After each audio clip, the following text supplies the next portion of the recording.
2TC is an achievement in Balloons Tower Defense 6 where you need to complete a chimps game using just 2 towers. Today we're going to be doing this with the Lord of the Abyss and the Sky Shredder. I don't fancy doing a huge amount of ace microing to land on every single fortified lead, so we're doing this on Resort today. Yes, big surprise. Yes, one of my kryptonites at this game is being able to do ace microing very well, so we're doing this on a map where ace microing can be done at the bare minimal. And that's round 9 sorted. On round 10, we can now place our monkey ace for the day. Now what's really cool about being next to the Abyss Dweller, Abyssal Warrior, and especially Lord of the Abyss, that you're essentially getting sharper darts for free. Unless of course the 40% buff does not give the amount of pierce, in which it goes up to 8 for the base darts.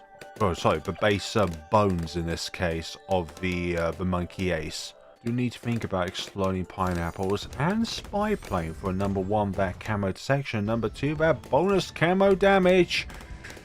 I hate ace micro. Okay, let me be more clear. I like watching somebody who is very good at ace microing do ace micro, but it's not something that I would like to sit down and take hours of my life to try and perfect. Like, there are other things which I would love to do rather than ace microing, rather than with clicking tab at certain times. Oh yeah, I like mortar microing, that's a thing. Yes, I don't like ace microing, but I don't mind mortar microing.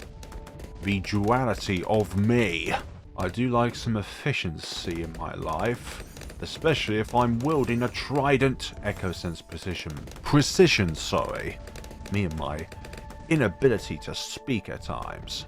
Nowadays in update 45, the Lord of the Abyss I think is the strongest tower overall, but obviously for like Moabs, the Poseidon obviously reigns supreme, but when it just comes to targets in general, this not only is it very good for cleanup, but it's also very, I don't know, it's good for your other tower because it gives your other tower a pierce buff.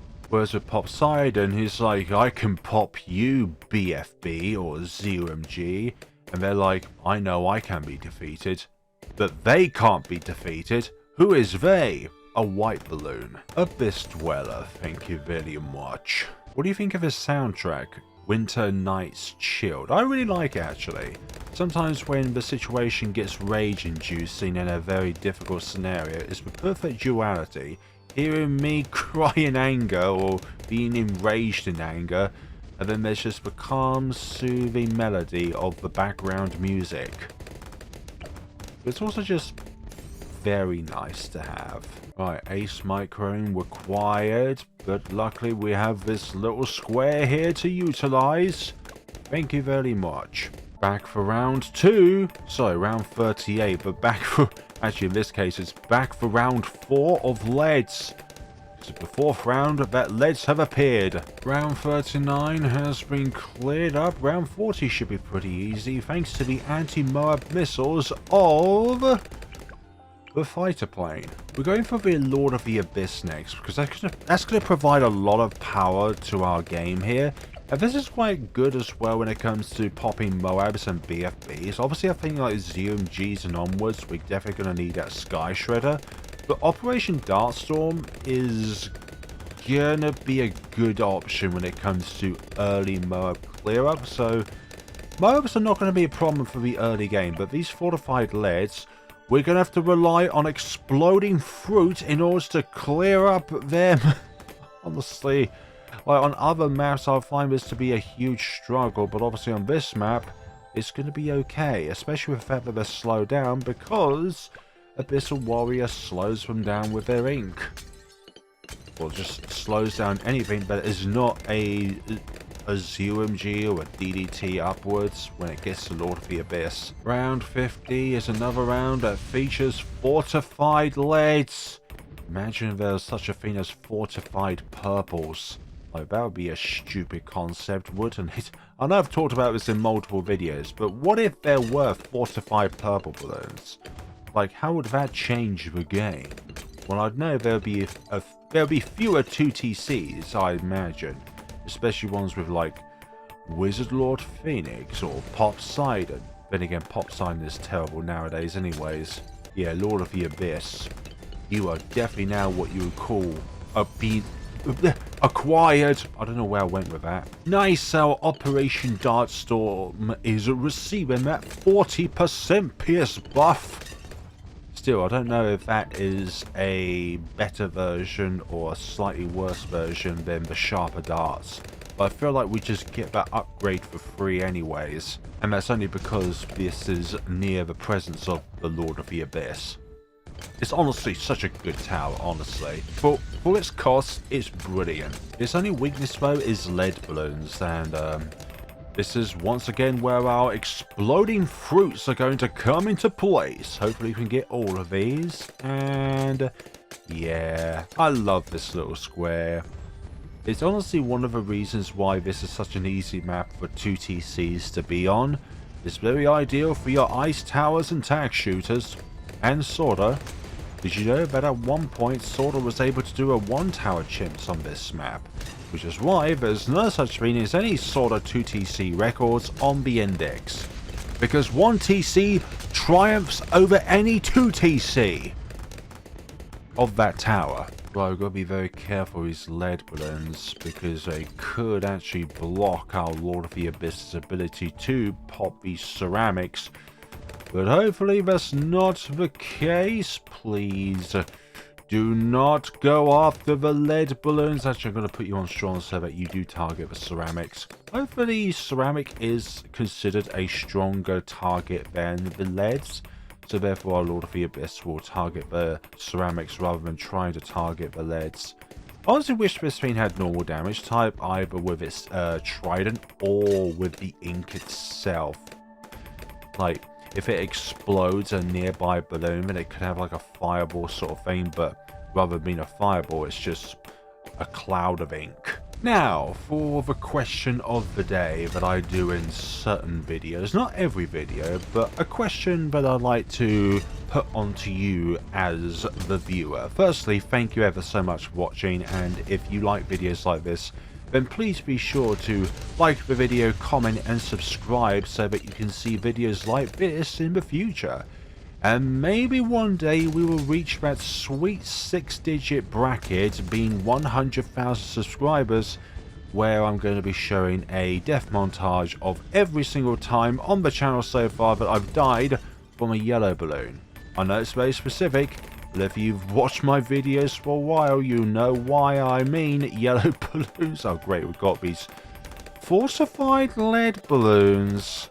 We're gonna need a Sky Shredder at some point so that our default attacks can actually hit these things, because I'm not a fan of these. I wish our anti-mob missiles can actually make an impact on these, but I guess that's not gonna be the case. Don't worry, we'll get to the question once we oh crap, they're going over there, aren't they? Oh, why are you such a pain, fortified lead? Sometimes I feel like you take more than 3 pineapples to explode. Please hit it, thank you. And I wish our plane micro is... Oh, come on. Oh, no. Anyways, our question of the day is, do you think my content would actually be any better if I did face cam? Because I think the only thing that it would technically add to the element of these videos is that there is a person like visually on the screen when you're watching the video, but I feel like that's justifiable for 2 kinds of content. Number 1 are live streams, and number 2 would be like horror games where you see the person's reaction to the scenario itself, which is definitely a very justifiable way of having your face cam in a video. But for me personally, for the videos that I do, I just don't see face cam adding anything to the video itself, to be honest. Like, I do like it when people give me suggestions like that, because it could be ways in which I can improve my content, but I just don't see that as something that I'm comfortably doing in the foreseeable future, sorry. Also, where would I put my face cam in question? Do I put it over on the top right hand side here where my face cam won't actually affect the gameplay, aside from clicking this upgrade options up here on the top right, or covering over the settings button, or covering the round number. But then again, if I put it top left, then it'll cover up the amount of money that I have, or if I put it along the bottom here, then it could be covered up by the video player itself on YouTube. So there are advantages and disadvantages. Like, obviously, like, one of the corners is preferable than, let's say, just smack dab in the middle of the screen. Like, I think, like, that's probably the worst place to put it. Oh, great, more lead balloons. I want Sky Shredder at some point. Perhaps I should have gone there first before getting Lord of the Abyss, but it definitely made the mid-rounds much more easy. Oh, really? More fortified leads? I hate these, mainly because I dislike Ace Microing. Like, I prefer it when I had Tsar Bomberers. Well, the middle part of Ace, because we could just lay down more than one bomb at a time. Yeah, as you can tell, I don't like Ace Microing. I feel like it's just a tedious thing, and you don't know which way your plane is going, even though the 0.0001% of the community would be like, well, actually, it's so easy. Round 76. See? That was what you would call an easy round 76. Thanks to one particular tower in question. We should be able to get the Sky Shredder for round 78. There we go. And that should be game, set, and match. But do remember, we do have round 95 and round 98. And remember, I'm not very good with Ace Microing, which is really bizarre because I did a video quite recently with the Spirit of the Forest and Tsar Bomber 2-tower chimps, which can be done. And I feel like for me personally, my success relied more on luck. Like, yes, the plane went in the direction in which I wanted it to go in, but it wasn't because of a calculated decision. But more or less it's like, well, I must have pressed tab at a correct timing because, well, it just behaved in the way in which I wanted it to do. Like, I don't like pressing tab and hoping the plane goes in a direction in which I want it to go, because I know that 9 times out of 10 it will just do its own thing and be on autopilot. Also, like Spirit of the Forest and Tsar Bomber, we shouldn't really have any problems when it comes to yellow balloons. I know this is a non-flare balloons experience if we do not have our at least once upon a well, at least once death to a yellow balloon as a substitute. Though here are some yellow exploding fruits. In a lot of scenarios, I feel like if you're not going to do very well on round 97 with your 2TC setup, you're not going to do very well against around 100 bad, to be honest, because the only thing that is, well, tougher than a fortified ZMG is a bad in a regular game of chimps. In ABR, obviously, there is the fortified bad on round 100. As you'll notice, they'll get slightly further along before they are popped. Round 89, not a problem. And I hope that the DETs around 95 are not going to be a problem with the Sky Shredder.